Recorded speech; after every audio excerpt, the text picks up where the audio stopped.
I'm excited to welcome our next panel out here to the stage. I will be handing the reins over to our moderator, Joe Fuller. Joe is a professor of management practice at Harvard Business School. He is the co-director of HBS's project, The Future of Work. And prior to Harvard, he was a co-founder and CEO of Monitor, the global consultancy, which was acquired by Deloitte in 2013. And so joining Joe on stage, we have our panelists, Rachel Carlson, co-founder and CEO of Guild, Matt Sigelman, CEO of Emsi Burning Glass, Johnny Taylor Jr., President and CEO of Society for Human Resource Management, and Chip Paucek, co-founder and CEO of 2U. So we're going to bring them out here to talk about workforce learning, driving equity and mobility. And so I'm really excited, and please give a round of applause for our panel.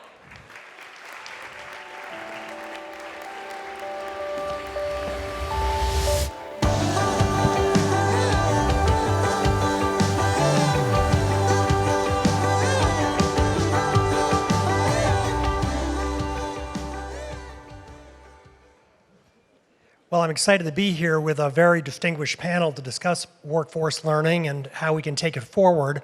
And let me start with you, Matt. It strikes me that workforce learning is a little bit like the weather. Everyone talks about it, but no one does anything about it. And that it's becoming more and more urgent now, both because companies are facing recovery from COVID, but as we all know, the dynamism and the requirements of work keep changing, and the ability to rely on the spot market to fill those needs is less and less reliable, so you need to do more growing your own. And we have this added very real pressure and sincere desire to engage by most companies on the diversity and inclusion issue. So as a student of the labor markets, what are you seeing and what are you saying to companies about how to start to address that three-headed problem? It's also a bit like the weather, Joe, in that we're facing some pretty serious torrents these days. You're right to frame the two key imperatives of the day. One, talent shortage. Hard to look at a headline today and not see headlines of companies not being able to find the talent that they need. And on the other hand, companies very sincerely trying to rise to the imperative of diversity. Those aren't two problems, those are a single problem. And what we're seeing is this, that through the pandemic, there's been an acceleration of skill change that's been going on. Overall, over the last decade, 30%, the average US job has seen 30% of its skills replaced. And so what we're seeing is that as hiring picks back up, as we're seeing an acceleration, employers are doubling down on the sets of talent that were already hard to fill and the sets of skills that were already hard to fill. Here's where that intersects with the question of equity in the workforce.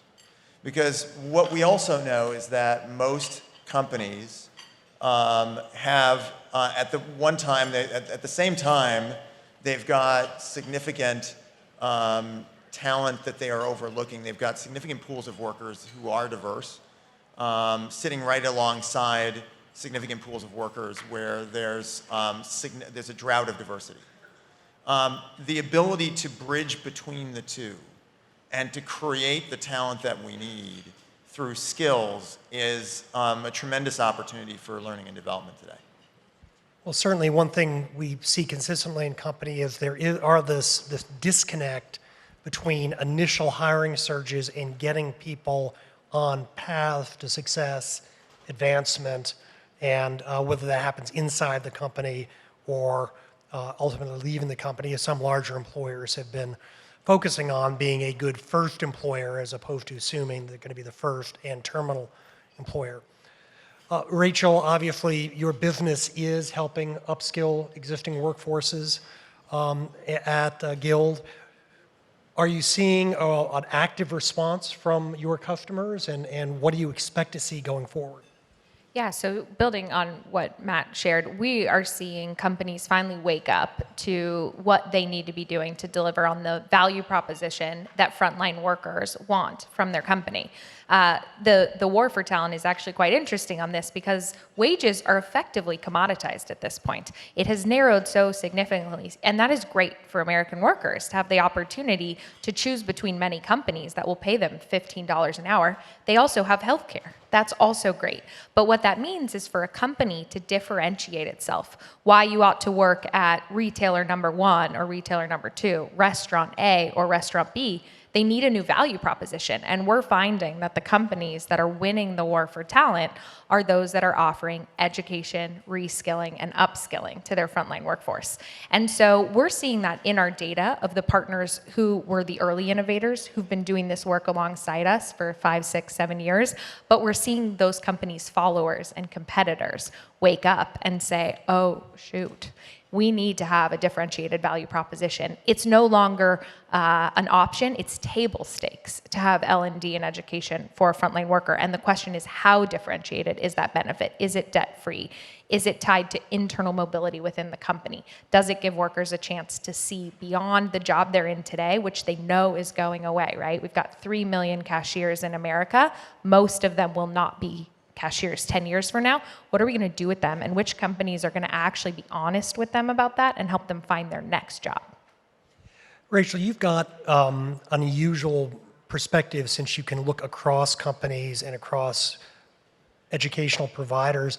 Are there patterns in terms of areas of emphasis that either workers are electing to advance their skills in or employers are directing their employees to focus on? Yeah, so there's really 2 paths, the internal mobility and the external mobility path. Internal mobility is both the less frictioned pathway. It's the one that is easy. If somebody walks up to me on the street and says, what's the fastest path to the middle class? My answer is go work at Chipotle.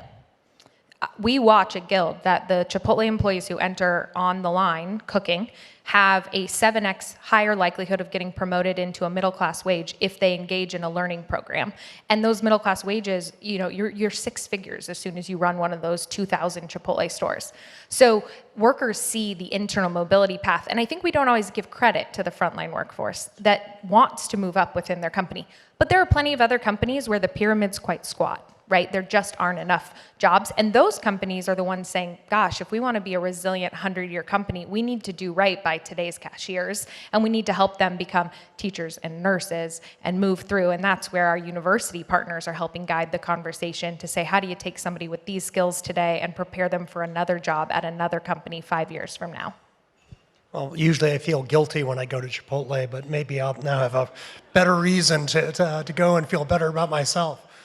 Chip, let me turn to you because, of course, you are a business partner of Guild's, Yep. but you're also a company, and you are very active in trying to get people into learning programs that have a clear line of sight into an attractive job. What are you seeing, and how are you feeling you're configured to respond to this dynamism in the skills requirements? Well, I guess I would say about 5 years ago, we saw the need to evolve beyond the degree. And really since, we've become one of the largest providers of alternative credentials in the country. And the need for both reskilling and upskilling, whether it be short courses or a technical boot camp, that sort of connection between higher ed and the workforce, it's a really big problem, and one that we feel like we're able to address at a scale that makes us really valuable to the employer, because it's difficult for an employer to work with a single university.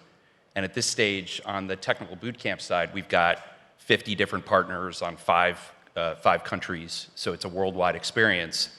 And we recently rolled out the Career Engagement Network, which is basically the platform and services we provide to a boot camp student to engage with the employer. The curriculum is informed directly by the employer to make that student more relevant to the employer and therefore get the job. And it's gone really well. So we rolled it out across our degree and our short course programs. And I know tomorrow I'll be on stage with Anant from edX, and we're excited about the application of the Career Engagement Network to the MOOC platform. So there's obviously a huge need for it. and we're excited about the work that we're now doing with Rachel. I would say, if you look at the demand initially from Morehouse College, really, it's been remarkable to see the demand from her employers for that particular offering. One of the world's best HBCUs offering a fully online experience. So we do think it's a story of and, not or. The degree is still super relevant, but obviously not everything can be met by a degree, and at times you need somebody that needs a 3 or a 6 week experience to learn to upskill themselves. And then the reskilling is just, I would say, coding, fintech. You've got the kind of subject areas that the great nonprofit university has historically struggled teaching. And so we do feel like we're sort of connecting the dots in a way that it wouldn't be obvious if the origins of the company back in the day when we started with a couple of master's programs. Chip, what are you seeing, or Rachel, either one of you, in terms of how employers are trying to put training and other forms of support to work to advance the diversity and inclusion agenda? Because Morehouse, highly selective, elite institution. President is a former colleague of mine at Harvard. We're proud of him. So, but are you seeing a more concerted and disciplined effort on that front? Yeah, I'd say I'd probably highlight a partnership we have with Netflix and with Norfolk. It started with Norfolk State University, and it was really designed to improve diversity in Netflix's core tech team. It's a huge problem, and the first class was so exceptional. Netflix has now rolled it out with us to 2 additional HBCUs and 2 Hispanic-serving institutions, which, as we talked backstage, doesn't get enough attention. And so, it's great to see, a world leader in Netflix address that sort of core problem. And we feel as a company, from a mission standpoint, that is why the 2U employees are 2U employees. That matters more as an employer. We're up to 6,000 people all over the world. I would say that there's nothing that matters more to our employees more than the work that we're doing to change the world. And I do think that that's an example of something. If a company takes it seriously, you really can move the dial on diversity in your own tech team. So the way it works is Netflix effectively pays for the entire boot camp. They hire about 10% of the students directly, and then the students that didn't get hired by Netflix go through the normal job placement services we offer. And the cast of companies that have hired the students is just incredible. So we're pretty excited about rolling that out to many more large employers, because it's a need everywhere. We're seeing similar commitments, and I think I like Chip's. It's and not or. I think yes and ought to be the headline of what America needs right now, and the skilling movement, less us versus them. And I think this happens across the board. So, for example, we have an employer right now where they are seeing that their Black employees who are engaging in learning are being promoted at 2x the rate of Black employees with the same job title who aren't engaging in learning. And so it's really important to focus on this from the institutional level. We were talking about both HBCUs and MSIs backstage, but it's also important to just at the root level talk about the employees of color who we want to serve, and say, okay, how can we look at the data? And that's one of the benefits we get with partnerships like Emsi and Burning Glass, is to say, okay, what's going on from the employment side and the education side for the students we want to serve, and how do we track those outcomes and then use them and highlight them to magnify and create more impact? Johnny, not unlike Rachel, who's got this panoramic view across lots of education providers that she supports, you have that same panoramic view across employers. What are you hearing from them? What types of questions are they raising of you? What kind of support is SHRM providing its members in this area? And are you hopeful about how it's all unfolding? Well, quite hopeful. Actually kind of scary right now, because we've all talked about the war for talent, and it's real, exacerbated by the tsunami, of resignations that we're all experiencing right now. So this is an interesting moment for us. A couple of things, though, observations. One is around the diversity and equity conversation just broadly. Right after the George Floyd tragic incidents of last year, a number of organizations, many of them, poured tons of money into external ways to show their support for the Black community, for example.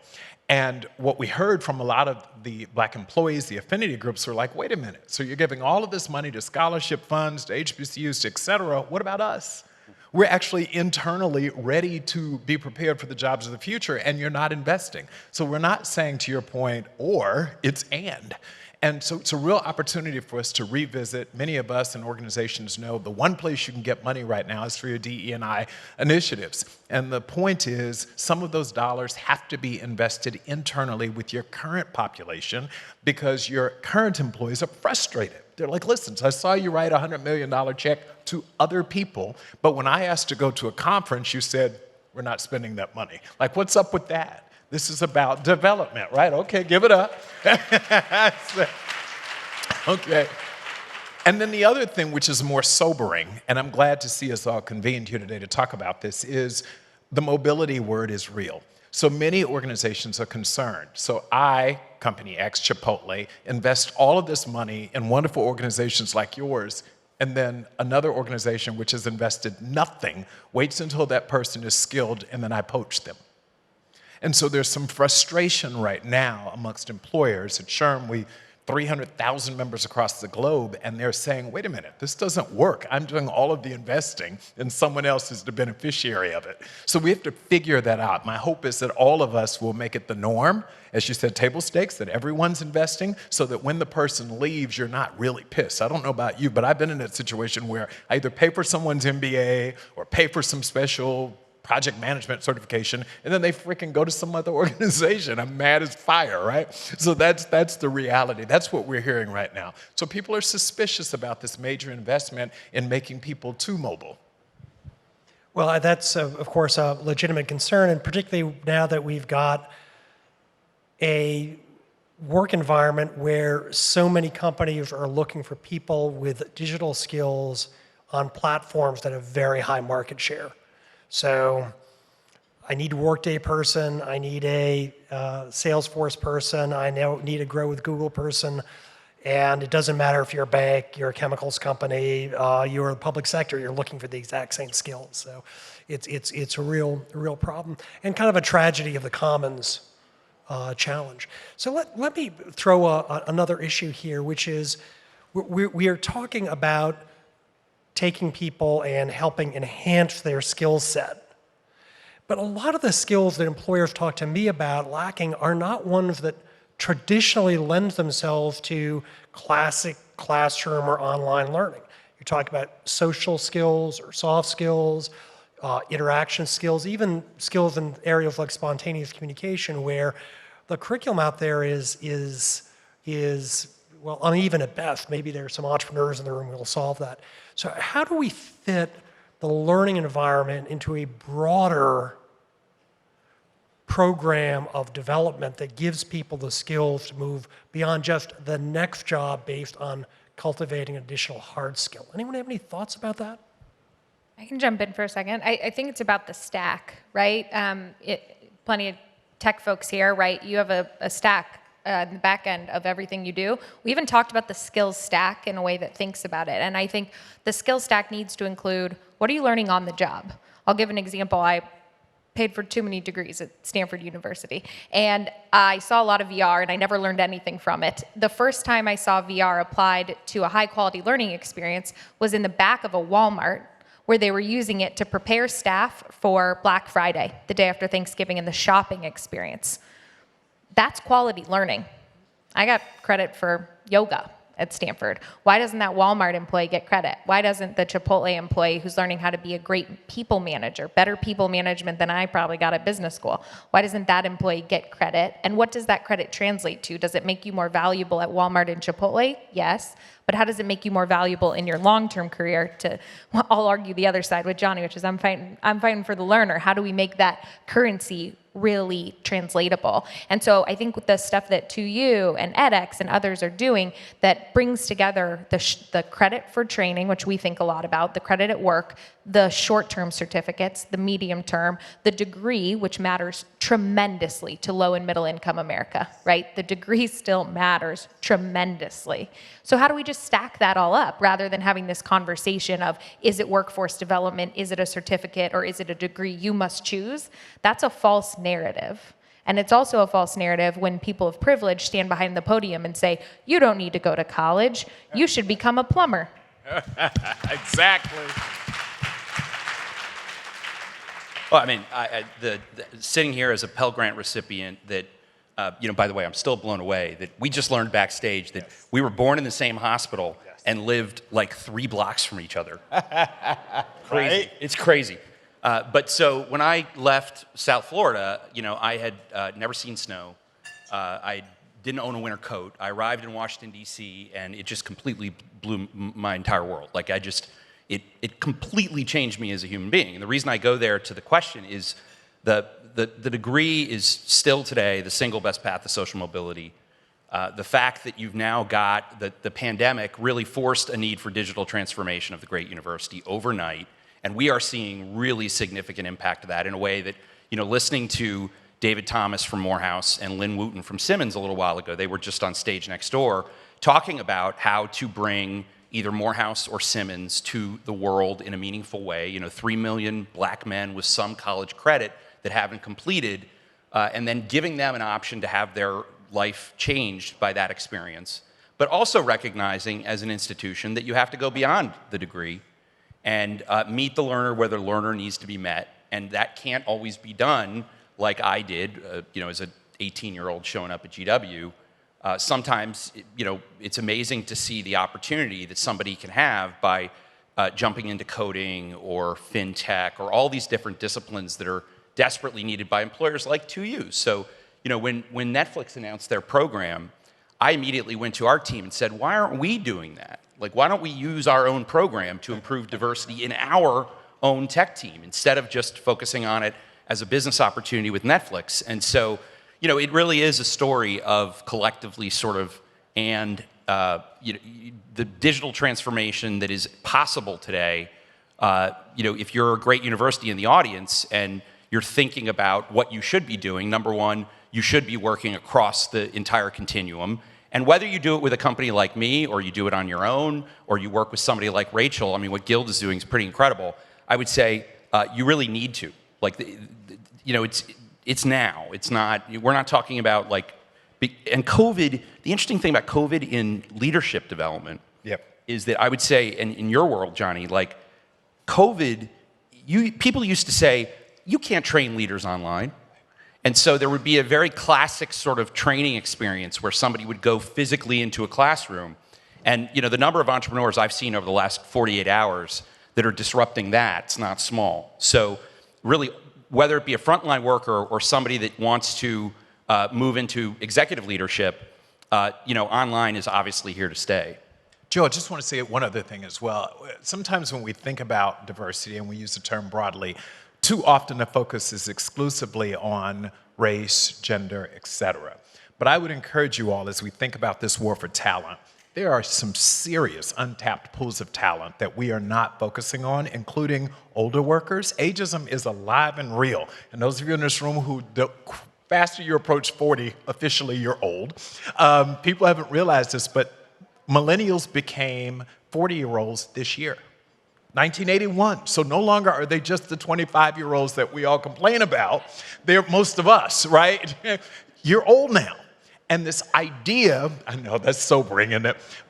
But when you really think about driving equity, there's a group that's being left out, and it's older workers. And I'm not talking 70-year-olds. I'm talking 50-year-olds.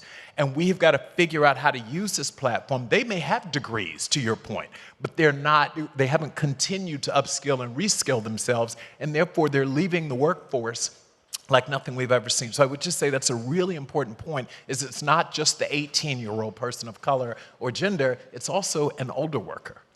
I generally don't do math out loud, but I think you just told me I'm 2 standard deviations into being old. So that's very sobering. Matt, let me come to you, because you're looking across employers about how requirements are being stipulated, how they're changing, what experiences are viewed as qualifications to go from just being an applicant to being a legitimately considered candidate. How is that changing? How do you anticipate it's going to change? You know, I think we've got a golden moment right now. And that golden moment is driven by stress and urgency, as golden moments often are. They're driven by crisis. And what we're seeing right now is that actually, for the first time, we're starting to see this skills-based hiring movement take hold. We're starting to see a deceleration of people hiring for degrees versus for skills. And that's really surprising, actually, because we first started looking at this a year ago when the wheels were falling off the economy. And we said, gee, you know, what we've seen in past recessions is that when there's a lot of new unemployment, then you start to have employers hiring for degrees, and it goes up. And what we've seen is actually the reverse. It's going down. And here's why. Because as we all know, that for the kinds of skills that were hard to find before the pandemic, it didn't slow, it didn't become easier. And it's gotten even harder since as the engine of the economy has picked back up. And so that creates a fabulous opportunity to change the game. Because when employers can't find what they need, when they're under stress, when their businesses are getting stalled out because they don't have talent, suddenly you start to ask questions of, wait a second, do we need to run a criminal background check in order to fill a job? Do we need to hire for a degree? Do we need to hire from fish in the same ponds that we've always been fishing? And the answer increasingly is no. And so in an age of data, employers are starting to ask the question. Now, one of the things that you've got to be able to do in order to drive that kind of transformation is you have to actually understand who works for you. Most employers haven't the faintest clue who works for them. They know your name, they know your tax ID number. They used to know where you sat, don't anymore. But they don't actually know the skills of their own workforce. And so when you're seeing we've got talent shortages over here, what's the skills that we really need in order to fill those roles? What are the skills that exist around the organization? Because in a lot of cases, the skills are there in pools that are more available, that are more diverse, and it's about creating the bridge. And look, just one quick example. Inside one company that we were looking at recently, 31% of their systems analysts were people of color. 8% of their BI analysts were people of color. Now, those two jobs are very similar from a skill perspective, but they just didn't see it. They didn't have that map. Because they didn't have that map, they couldn't, either of the skills or that breakdown of representation, they couldn't create the bridge. Once you see it, once you visualize it and you can see the skill bridge, you can bring L&D in to create the golden pathways and create change. Just to build on that a bit, we see that so frequently in our companies, and I think this actually ties back to the conversation that Johnny started about employers saying, but we invest so much in them and then they leave. What we find is it really matters how you frame what the investment is. L&D doesn't sound like for me. Right? There are plenty of learners out there who are being given lots of onboarding and compliance training and those things and don't feel like they are being invested in. But as soon as that learning is translated into something that creates a currency, that creates a transferable and stackable skill, then suddenly it feels to the worker like, oh, this company is investing in me. And that's when the loyalty comes. And we're seeing in our data right now that employees who are learning and feel like the company is investing in them are retaining in frontline jobs, think restaurants, retails, call centers, contact centers, in the 90 percentile. That's right. Whereas the baseline retention rate was 56% before COVID, summer of resignation. It's got to be approaching the 40s. And so I think it's there. It's about changing the conversation that employers are having about what it means to invest in your frontline workforce and how to make sure they know that it's yes and. We can do well by doing good, and the company can do well while the employee receives the benefit of learning. I'm glad you brought that up because I think the Freerider problem that Johnny was talking about before is, I don't know whether it's exaggerated, but it sure feels like an excuse. What we've seen in our data is that even within the same industry, two companies that may be peers with one another can have very different rates of internal mobility. And what it tells me is this, is that people move. People have an irrepressible human desire to move up. And some companies move with them and some companies don't. And the companies that are willing to make that investment to provide those opportunities get the benefit of seeing their human capital stock increase in value. It's as simple as that. And retention go up. If you're going to make an investment in someone's skill training, wouldn't you rather make that investment informed by a personnel file as opposed to a hypothesis that someone from the spot market for labor is going to be a good employee? If you know someone's got good attendance, he's engaged, works hard, is engaged in things even outside of work, whether it's the clothing drive or the softball league. So I'm going to close with a couple of lightning rounds.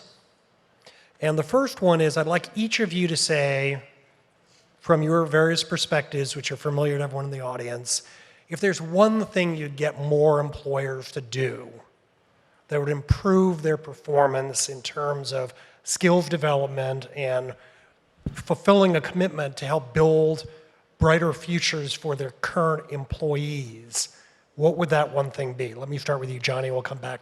So mine is very tactical, and it's a follow-on to what both Chip and Rachel have said. It's not enough to just do this. Your employees have to know it and value it. So from a branding perspective, old school pay statements. If you are offering additional investments in your employees, they can't see it as just some nice perk. You've got to quantify it for them and tell them, this cost X, and we invested in this year. So you're not making $60,000 a year. You're making $75,000 a year, and it's the multiplier effect of that. So from a simple branding standpoint, it's a very, very old school, almost personnel, not HR, but if you assume that your employees get it, they don't understand the investment that you're making in them, and you're not getting credit for it. I guess, speaking now less about 2U's business and more as an employer, I would say the journey that we had over what was an incredibly complicated period, I learned more about how important transparency is to the workforce. Like giving them the data so they could see exactly what was going on inside the company. We would have voluntary calls, so, and meetings with the entire company that were voluntary, where we would have 3,000 people show up on a Zoom to learn specifically our diversity metrics internally, just as one example. So I feel like improving the transparency as an employer is a huge part of sort of solving the problem, keeping your employees, retaining high quality talent. First I want companies to look for diversity within. Most companies have significant pools of diversity that are going untapped today. They need to look inside. And I think a good way of making sure that we're keeping that focus is by measuring mobility. Even when it comes to diversity, we tend to be very single-minded about representation. If you want to understand, more broadly, inclusion, a good proxy measure is to look at rates of mobility.